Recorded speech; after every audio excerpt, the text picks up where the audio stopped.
The Rangers are coming off their first ever World Series win, and it looks like everyone else in the AL West is taking a step backwards. On today's show, I'm looking at why the Rangers' future is so much brighter than the others in the AL West, and some concerning news for teams in the AL West who are not the Texas Rangers. All that and more on this episode of Locked On Rangers. Let's get into it.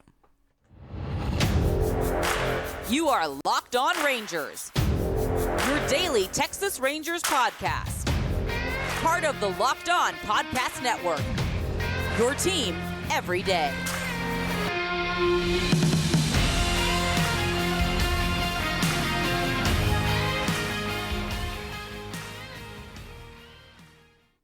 You are locked on to the World Series champion Texas Rangers. I'm Bryce Patrick, a cripplingly addicted Texas Rangers fan, covering this team for 10 seasons, including all 5 as the founder and host of this podcast. Thank y'all so much for making Locked On Rangers your first listen every single day. If you're not already, you can follow me on Twitter at Bryce Patrick. You can follow the show at Locked On Rangers. Hit subscribe on your favorite podcasting platform and on YouTube, where the best way you can help grow the show is to comment nearly any single thing below. Now, before we get into the random news that has come out about the Houston Astros and a trade that was made by the Seattle Mariners, I want to look a little bit at the free agents that have already signed. There are a couple of guys here who I think were Texas Rangers free agent targets, and a couple that really impact the Rangers targets from now on. Now, of course, Aaron Nola signed a 7-year, $172 million deal with the Phillies. I think that was a guy who the Rangers probably at least kicked the tires on. I don't know how serious they were. It felt like he was always going to go back to Philly. The fit was just perfect in Philly. He loves Philly. It just kind of seemed like a no-brainer. And then I believe it was on Monday, Sonny Gray signed a 3-year, $75 million deal with the St. Louis Cardinals. I believe there's also a 4th-year option that is a team option, if I'm remembering that correctly. He goes to be their ace, a team that needed a lot of starting pitching help, got a lot of starting pitching help. They have signed 3 starting pitchers, including Kyle Gibson and Lance Lynn as well, reuniting the dynamic duo from the 2010 Rangers rotation. A little bit less effective than they were that year. I'm thinking they will be, but hey, the Cardinals have 3 starting pitchers. They needed probably 3, maybe even 4, and they were one of the big suitors for Jordan Montgomery. It was basically it has been rumored to be a big 3 for Montgomery of, well, the only 3 teams that he's played for: the Rangers, the Yankees, and the Cardinals. And it seemed like the Rangers were probably the favorite of those 3. I mean, the Yankees traded him away in 2022 because they didn't think that he was good enough to be a part of their playoff rotation. And, well, turns out he's good enough to be a part of a playoff rotation. Good enough to be a part of a championship rotation as one of the 2 workhorses that led the Rangers to their World Series victory this year. And I think that the fit makes a lot of sense, and I think that the Cardinals signing 3 different starting pitchers, I don't think that the Cardinals are necessarily done, but I think that's good news for the Rangers on the Jordan Montgomery sweepstakes. I think that Monty probably won't sign until after, I was about to say Yamamoto. Well, maybe after Yamamoto, but definitely after Shohei Ohtani. I think the Rangers' top choice is probably still Shohei, and then if they miss out on Shohei, go throw all the money that Jordan Montgomery wants at Jordan Montgomery and bring him back, because the Rangers could use some help of some long-term durable starting pitchers. And again, I have said this many, many times over, but that is Jordan Montgomery's most valuable characteristic, and the Rangers could definitely use that. But, I mean, in terms of their overall future, on the hitting side, and for the most part, just in general, the Rangers are set up very well for the long term and haven't been very active this winter. They've basically just, protected their guys for the 40-man for the Rule 5 draft and had a couple players exercise their options or exercise a team option in terms of Jose Leclerc, and then Andrew Heaney came back on his player option. But there hasn't been a whole lot of moves elsewhere for the Rangers, or even really a whole bunch of rumblings. It's just the Rangers are kind of in on Shohei Ohtani, and they'd like to bring back Jordan Montgomery. And it's like, okay, yeah, sure, duh. Everybody kind of knows this. But the Mariners have already been active. They have traded their third baseman, Eugenio Suarez, to the Diamondbacks for reliever Carlos Vargas and backup catcher Sebi Zavala. Now, this is mainly a payroll shedding move by the Mariners, and to me, it just reeked of desperation. It didn't really make sense to me. Eugenio Suarez is coming off a bad year last year, not a great second year in Seattle offensively. He did play all 162 games, but led the American League with 214 strikeouts. This is back-to-back years that he has led the American League in strikeouts, 214 this year, 196 last year. The batting average was not great, as it's been in his career, 232. He's 714 OPS, though, only 22 home runs after 30 in each of the previous 2 seasons, actually 30 in every full season outside of 2020 where he hit 15, but 30 home runs every single year from 2018 till 2022. This year, just 22 home runs. A big part of the Mariners not having a lot of great offense is Eugenio Suarez really, taking a dip down, but I felt like there was still another level there for him. I mean, I didn't think that this year by any means meant that he was just going to be bad. And really all you get for him is an okay reliever with some nasty stuff, but that's a little wild, and then a backup catcher. I just don't get it. I don't get it from Seattle's perspective. I assume that it means that maybe they're looking at signing Matt Chapman or making another move. Jeff Passan, thought about or mocked a trade for Isaac Paredes, the third baseman from Tampa Bay, going to Seattle. I think that would make sense. But if they go in right now, their third baseman is just Luis Arias at this point.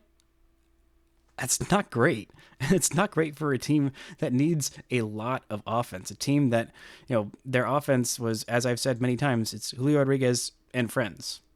Of the guys who played, 200 or 300 plate appearances with an OPS plus above 110 on the Mariners last year, there was Cal Raleigh, there was J.P. Crawford, and Julio. And that's it. There's not a whole lot of offense going for the Mariners, who did have, I'd say, the best pitching staff in baseball last year, if you're talking about starters and bullpen combined. But they need offense. They need a lot more offense than they're getting. And coming up, we're going to look at the long-term outlook for them and for the Astros, because the Astros also got some worrying news that was leaking out the last couple of days that I think is very intriguing for the rest of the AL West, the team that had been the scourge, the champions, the overdogs for the last half decade in the AL West. The Astros, it seems like there are cracks in the foundation. The Rangers, shoved those cracks wide open in the ALCS, where they took all 4 home games in Houston and felt like they had the champs, absolutely reeling. Dusty Baker retired. It just felt like, for the first time in a long time, the Astros were actually vulnerable. They looked like it all season. The Rangers didn't take advantage in the regular season and win the AL West, but hey, they won in the playoffs, and that's all that matters, and they won the whole dang thing. They are now the reigning champs. They are the ones who are the ones to beat in the American League, in the, Major League Baseball, and especially in the AL West. But it seems like those cracks are forming even further with those 2022 champs, and that team that was allegedly ready to reign might not be ready to reign very much longer. We're going to talk about all that and more right after this word from our sponsors. This episode is brought to you by FanDuel. Score early this NFL season with FanDuel, America's #1 sportsbook.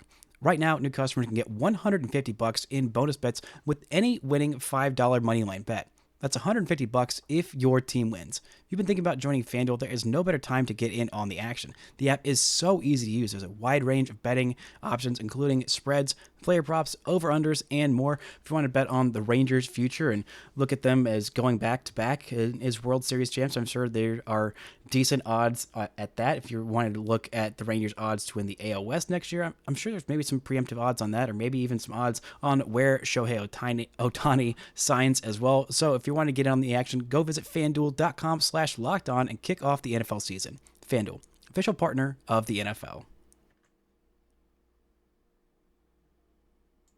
Shout out to the everydayers for making Locked On Rangers your first listen every single day. On tomorrow's show, I'll be looking at some DH options for the Rangers, who they should look at signing, and where they stack up in terms of my tiers for what would make the best impact on the Rangers for the next couple of years at DH. Now, let's look at this delightful news that came out of MLB Network Radio. Jim Duquette was on MLB Network Radio talking about the Astros and the position that they're in, especially regarding their star third baseman, Alex Bregman. And it seems like they are not only in danger of losing Alex Bregman, it seems like almost a sure thing that after 2024, Alex Bregman is going to be a free agent, and he is almost assuredly not going back to the Houston Astros. This is a quote from him directly. He said, "There is no chance he is staying in Houston," according to Jim Duquette, which is just absolutely delightful news to hear. Absolutely delightful. And Duquette went as far as to say if he was Dana Brown, who is the Astros GM, he'd be looking at trading their all-star third baseman, a guy who has won a championship with them and has been a big part of their core. He is a Boris client, so yeah, there is no way that he is going to not go to free agency, and it sets a precedent. There has been a precedent set of the Astros losing their homegrown stars to free agency. He would not be the first one. And also, by the way, after next year, after this current year, Jose Altuve is also a free agent. He's making $29 million this year. Alex Bregman is making $30.5 million, which is just absolutely wild to me that Bregman is making more money than Altuve. But yeah, that's kind of where the Astros are. Also, after this year, there is a vesting option for Justin Verlander. He is under contract through this year and maybe the year after that at $35 million. I think that would be all on the Astros plate. But you look at up and down this Astros roster at their long-term payroll, and there's not as many guys that are, young and stars under contract for a long time. And you look at the guys who they've let go. I mean, in free agency, you've got Garrett Cole, who just won a Cy Young. Has been one of, if not the best pitcher in baseball for the last 5 years, at least in the American League. I'd say cumulatively over the last 5 seasons, Garrett Cole has probably been the best. And then there's also George Springer, Carlos Correa, also Justin Verlander, who they had to go back and get because they had so many injuries and so much mediocrity from their pitching staff this year. There have been a lot of guys. The Astros have been one of, if not the best team at growing stars the last 5 years, since 2015, 16. That is why they've been so good, is they have got these stars out of nowhere, out of these high draft picks a lot of times, and even more times just out of nowhere, really. I mean, there haven't been all that many of them that have been super high draft picks. I mean, Bregman was a high draft pick. I think George Springer was also a high draft pick. Carlos Correa was a high draft pick as well. But the rest of these guys have been either trade acquisitions or guys kind of out of nowhere. That's really what they've done well is grow these starting pitchers that were signed to $10,000 signing bonuses out of nowhere.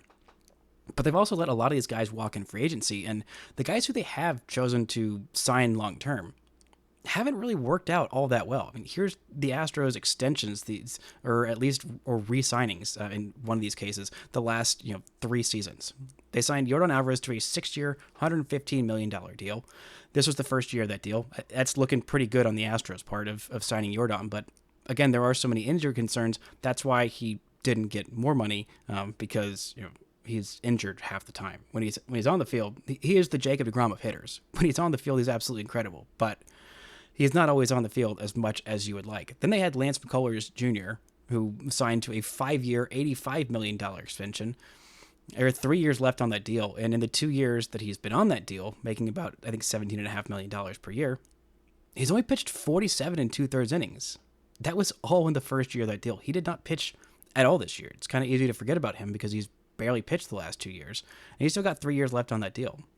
The other pitcher that they've locked up for the long term is Christian Javier, who signed a 5-year, $64 million deal. He's got 4 years left on that deal. It looks all right. I mean, at times it looked bad this year. I mean, during the regular season, he just did not look like himself. And for a couple starts in the playoffs, he looked very, very good. But in Game 7, it's not a great start from Christian Javier. And then in free agency, one of their own players who they did not let go because they wanted to sign him so desperately, Rafael Montero, 3 years, $34 million. There's 2 years left on that deal. And he was, to put it mildly, not super great in his most recent season, the first year of that contract. So the Astros have just not done a good job of deciding who to retain, paying for that talent, and actually keeping that around. They have not done a good job of that. And it seems like I'm sure that something is going to be worked out with Jose Altuve. I mean, he's going to be 34 this year, but it's hard to imagine Jose Altuve playing for anybody else. But it seems like a surefire deal that Alex Bregman is going to be going elsewhere. And, the fact that the Astros have been so good at getting these young, good players out of basically nowhere. I mean, they did it again with Yainer Diaz of just an absolute robbery from Cleveland and turning him into a great everyday player. But you look around at the rest of their young core, and it's not quite as good as the Rangers. Look at the young cores of all of these three teams at the top of the division. No offense to the A's and the Angels, but I don't really think that either of them are competing for even a 500 record in the next 2, probably 3, maybe 5 years. I mean, we'll see. Angels maybe in the next 2 to 3 years. We're fighting around 500, but they're not fighting for the division for a long, long time. So let's look at the cores of these teams in the AL West. Now, in terms of core players, this is future core. What I'm considering a core player is a guy who I think is at least an everyday caliber player and has at least 3 years of team control. It doesn't have to be, under 25 or whatever. This is just a player who is going to be a starter for you. Just baseline starter. That's what we're setting this at now. Whether it's a starting pitcher, that's somebody in the rotation. And for starting position players, obviously that's starting pretty much every day at whatever position. This is just 3 years of control. So let's look at the Mariners. The Mariners, you look at their pitchers, they have 6 pitchers that are part of their core. You have Luis Castillo, who's got 3 years at minimum of club control with a vesting option, I believe, for the 4th year. Robbie Ray, who you'd be forgiven if you forgot about him, but he's still got 3 years of team control, and I think he's at least an average starting pitcher whenever he is healthy and on the mound. And you got Logan Gilbert, who's got 4 years of control.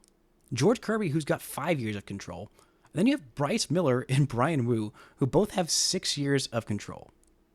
That's 6 guys with at least 3 years of team control, most of whom are on the right side of 30. That's nuts. That is not something that a lot of teams can, or almost any team can do, is grow that kind of homegrown rotation. Well, for the most part, Luis Castillo was not homegrown, Robbie Ray was not homegrown, but the other 4 guys, having 4 homegrown starters that are all, above average quality, maybe Bryce Miller and Brian Wu aren't too above average, they're at least average, capable starters. But that's nuts, and that is why, Seattle has been so good these last couple of years. Now, you look at the hitter side, it's not quite as bright a future. You do have Julio Rodriguez, who's got 11 years of team control left. You got J.P. Crawford, who's got 3 years of team control. You got Jared Kelenic, who I think is on the fence of what I consider an everyday starter, but I'm giving them the benefit of the doubt. So he's got 5 years of control. And then Cal Raleigh, who's got 4 years of control. So that's 4 hitters. That's pretty solid. But again, none of those hitters, I mean, Crawford was really good last year. Raleigh has shown some peaks and valleys, but again, that whole offense is incredibly streaky, including Julio Rodriguez. He basically finished top 5 in MVP voting because of 1 month where he just set the entire world on fire. But you also look at their top 100 prospects according to MLB Pipeline as of right now, not updated for 2024, but updated at the end of the 2023 season. They've got 3 guys in the top 100. All of them are in high A, though, so none of them are really coming up anytime soon, I believe. We'll see. They could be really aggressive with them, but I just don't see them coming up next year. I think their projection was like 2026 for most of those guys of when they come up. Now let's look at the Houston Astros in terms of their core. You look at pitchers, and they've got 2, but it's much less than 6. Granted, 6 is an unrealistic expectation. I don't know that anybody else in baseball has 6 starters that are at least, major league starting pitcher rotation, average, under team control for 3 years. There's nobody like that in baseball. But 2 is not all that many. They got Christian Javier for 4 more years. And, he was at the back end of what would be considered MLB average during the regular season. Again, him in the playoffs is a different animal. But then the other guy is Lance McCullers, who's got 3 years of team control. And like I said, he's had a lot of injury problems the last couple of years. I mean, he has really just not been able to stay healthy. I'm wishing him the best and hope he gets back on the hill. And the Rangers just, hit him very hard and make him look bad. I don't wish injuries on anybody. I wish everyone in the AL West outside of the Rangers was bad, but not injured. The difference. But let's look at the hitters on the Astros. They've got 4 hitters that have team control of 3 years or more. They got Yordan, who's got 5 years. Yainer Diaz, who's got 5 years. Jeremy Pena, who just had a really, really down year at 4 years of team control. And Chas McCormick, who has got 3 years of team control. Then you look at the top prospects. The guys in the top 100, they have 0 top 100 prospects for the Astros. That's really interesting. I don't know the last time that happened. That's because a lot of their young pitchers who were supposed to be absolutely incredible this year just kind of weren't. I mean, JP France was kind of a big bag of mid. Hunter Brown was more like Homer Brown towards the end of the year, just very home run prone and not nearly as electric with the stuff as we thought. And yeah, having 0 top 100 prospects, that is not a place that you want to be. Coming up, we're going to look at where the Rangers stack up with these guys and why the Rangers have an advantage, not just on the field, but also in the ownership group. Right after this word from our sponsors.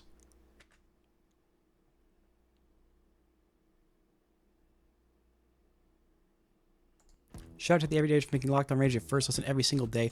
On Thursday's show, we'll be doing a mailbag answering all of your questions about this offseason, what the Rangers have to do, what they should prioritize. Whatever questions you're wanting to ask, drop them in the YouTube comments, or I will be putting out a tweet by the time you've seen this, asking for questions on Twitter. Now, let's take a look at where the Rangers core stacks up. You look at pitchers in the Rangers core, guys with 3+ years of control that are at least average MLB starters. You've got Jacob deGrom, 4 years. Well, we all know the deal with Jacob deGrom.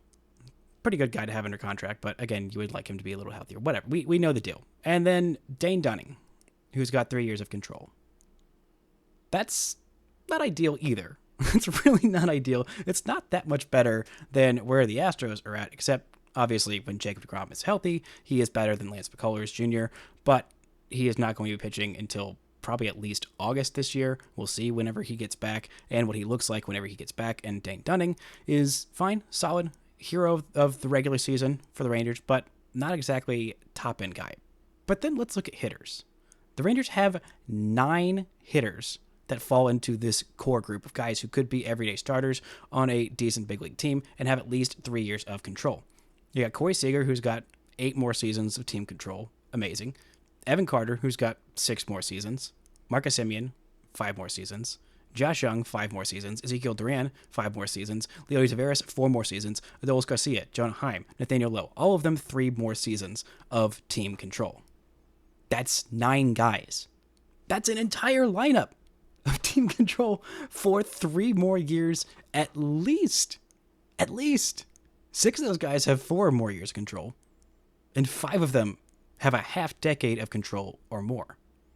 That's not even talking about Wyatt Langford, who is probably MLB ready at this point. We'll see if he actually gets up at the beginning of the year or if the Rangers want to give him some extra seasoning in AAA. But let's look at the Rangers' top 100 prospects on MLB Pipeline. There are 4 of them, which is more than everybody else in this division. Well, at least these other 3 put together, which granted, the Astros having 0 helps that math, but still. It just kind of shows where the Rangers are at. Now, even if you take out Evan Carter, because he's already in the big leagues, and you say, actually, well, because he went on that World Series run, I don't think that I should count it. Well, then the Rangers still have 3, and that's still as many as these other 2 teams put together. That's nuts. The Rangers are in such a good place for their longevity, and not just because of the product on the field. But, I mean, you look at this young core of hitters, that's more than the Astros and Mariners put together. 9 guys that are at least everyday starters, that's more than those 2 teams put together.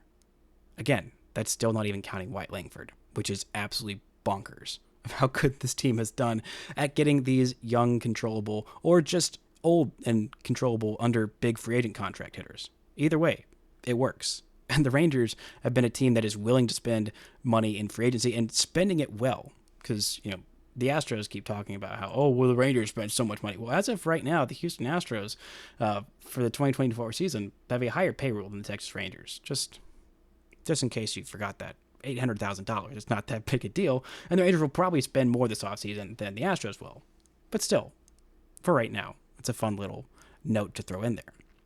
And again, you look at these other contracts, these contract extensions the Astros have signed that have not worked out for the most part. I mean, Javier seems fine. Rafael Montero seems like a bad deal. Lance McCullers being hurt, that's not great. Jordan, that's fine. It's a fine contract. But the Mariners, who just don't spend in free agency, and I've been seeing teams, projecting them to maybe get Yamamoto and Shohei, which either one of those guys feels like way out of their price range. I mean, that team has I don't think ever been in the top 10 in payroll in Major League Baseball, let alone, signing both those guys. That put you in the top 5, maybe top 3. Like that would be just a massive jump in payroll for the Seattle Mariners.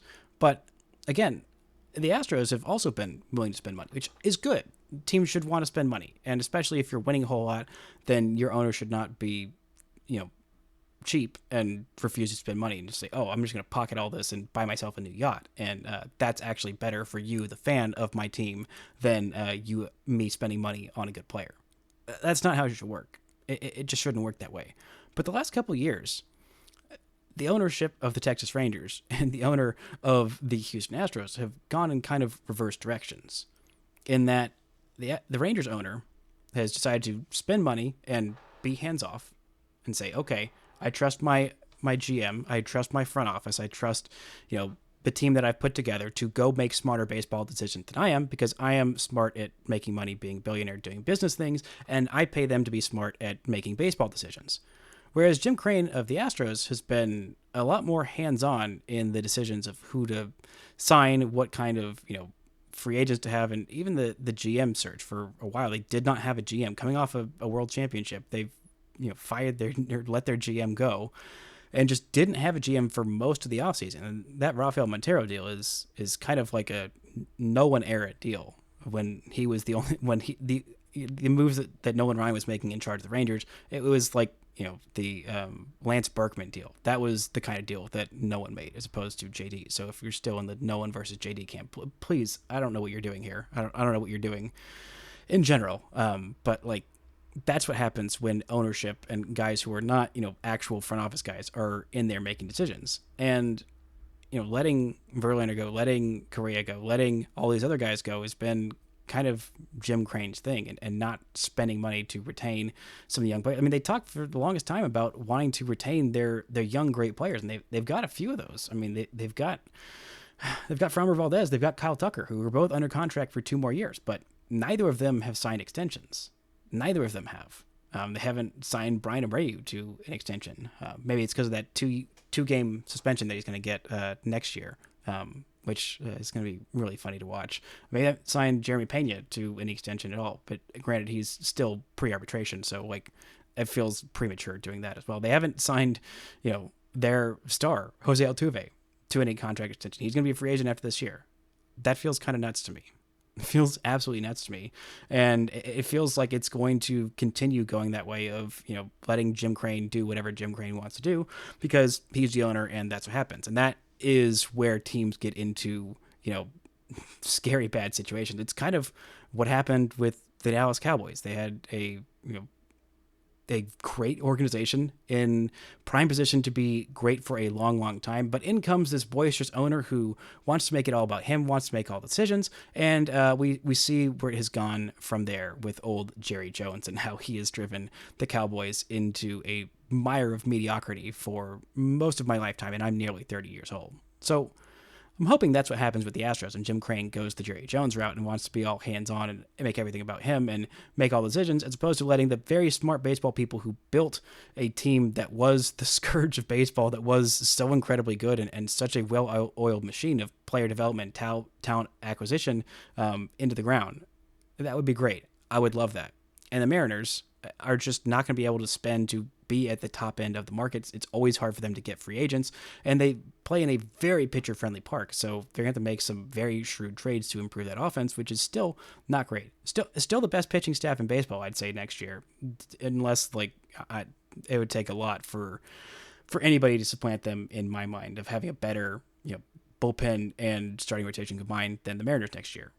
But if they can't hit, and they just traded away one of their best hitters, and they keep not being able to improve the offense, they're not going to win the AL West next year. They're not going to be, in contention. They're going to be around a 54% win margin, as DePoto said, which is their goal, which is fine. But it's not good enough to win the AL West. It's not good enough to be a wild card team. And if that's where they want to build their team, that's what they want to be like, then it bodes really well for the Rangers, honestly. I mean, having this combination of young talent, of a smart GM that has built a very good, sustainable team, and having an owner that spends his money and gets the heck out of the way is such an overwhelming advantage that the Rangers have, that it seems like the other teams in the AL West do not. Either they have owners that spend money but spend it wrongly, or want to wield too much influence, whether that's Artie Moreno, whether that's Jim Crane, or owners that just don't want to spend money, whether that's John Fisher or whoever the heck owns the Mariners, because I literally do not know, which is probably how most owners should be, is you shouldn't know their name, because that's the mark of a good owner, is spending the money and stepping away, which is what Rangers ownership has thankfully done. But I mean, looking at the core of these young players, looking how they're only going to get better. I mean, Evan Carter was a rookie last year and played in 25 games in the regular season, if that. I think it was 23 games, excuse me.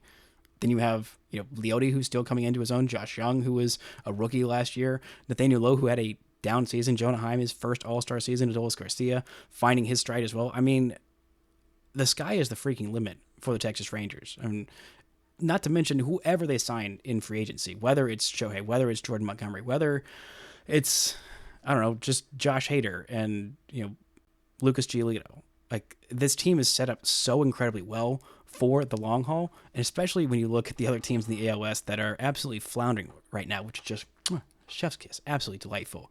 You gotta feel incredibly good about the Texas Rangers' future to be finally win the ALS for the first time since 2016. But hey, even if they don't need it to win yet another World Series. That's going to do it for today's show. Thank y'all so much for listening and subscribing. And until next time, don't forget to enjoy World Series champion Texas Ranger baseball.